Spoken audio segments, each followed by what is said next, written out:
ดีพี่น้องยิบจิบใหม่จิบตัวเก่าแล้วแต่ว่าถือเขาตัดไปเหลือแต่เบื้องทางหน้ามันเบื้องทางปลายมันม้วนด่างสีแดงๆตัวนี้เห็นว่าห้อยเขาตัดไปเลยปลายมันประมาณอยู่6 เมตรเขาตัดจิบตัวนี้มันสียาวอยู่ประมาณ10 ปลายเมตร12-13 เมตรเขาตัดไปครึ่งหนึ่งมันด่างแดงๆเลยเอามาแกะใหม่ปรับใหม่สิได้ซื้อมาเพิ่มเติมใหม่สิแต่งใหม่น้ำก็มาแล้วพอได้เอามาลงใส่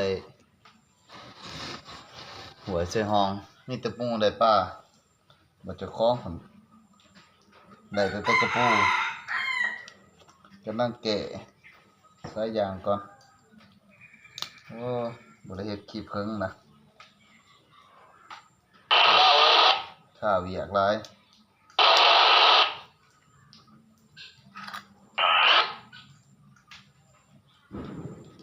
มีหยังเด้ก็มันอยากดังจวดๆหน่อยๆนึงมีหยังเด้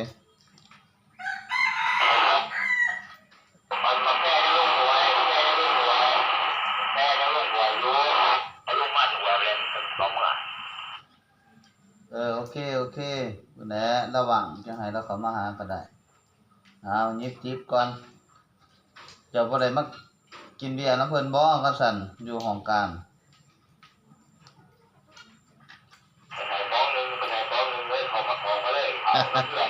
โอ้มีเสียงรบกวนเด้อพี่น้องยิบจิบไปนำเฮ็ดเวียกไปพร้อม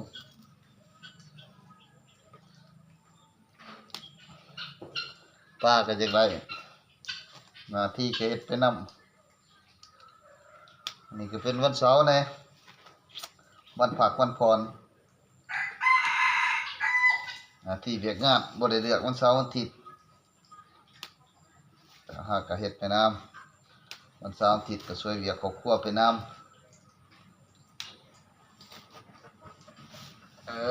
สิมานอยู่บ่สิแป้งใหม่แต่งใหม่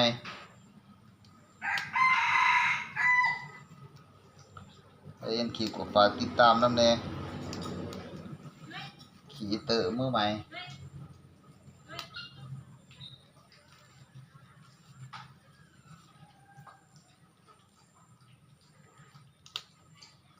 แต่งใหม่ยิบใหม่เบิ่ง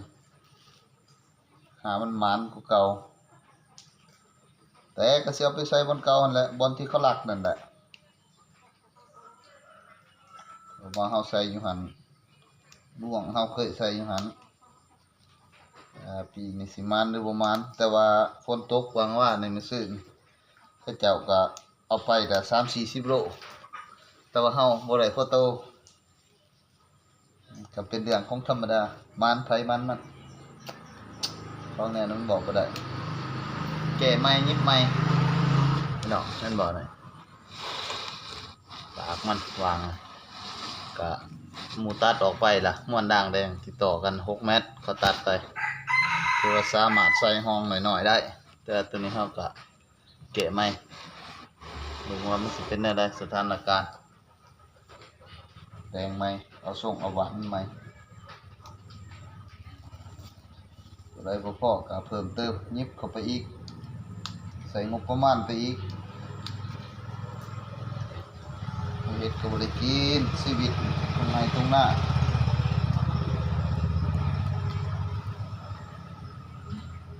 ตั้งโซอยู่หากิน